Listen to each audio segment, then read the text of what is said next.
পড়াশোনা সবাই করে, কিন্তু পড়াশোনার ভালো হওয়ার পদ্ধতি তুমি কি জানতে চাও? তুমি কি জানতে চাও কেমন করে পরীক্ষায় ভালো রেজাল্ট করা যায়? তার অনেক পদ্ধতি রয়েছে।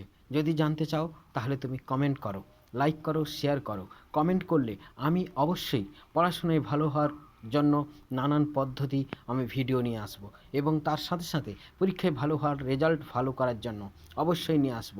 তার সাথে বিজনেস ডেভেলপমেন্ট, আরও নানান স্কিলগুলো ডেভেলপমেন্ট করার জন্য ল অফ অ্যাট্রাকশান থেকে শুরু করে অনেক সাইকোলজিক্যাল এক্সারসাইজ কেমন করে করতে হয় সেগুলো আমি নিয়ে আসবো। তুমি কি জানতে চাও? ইমাজিনেশান, ভিজুয়ালাইজেশান, তুমি কি জানতে চাও অ্যাকচুয়ালাইজেশান কেমন করে হয়, ল অফ অ্যাট্রাকশান কেমন করে হয়, ম্যানিফেস্টেশন কেমন করে করতে হয়? এগুলো যদি জানতে চাও, তুমি তোমার সমস্যা কী, তুমি কি জানতে চাও, কমেন্ট করো। ফ্রি অফ কস্টে পরামর্শের জন্য যোগাযোগ করো। আমি আছি, আমি তোমাকে গাইড করব ফ্রি অফ কস্টে।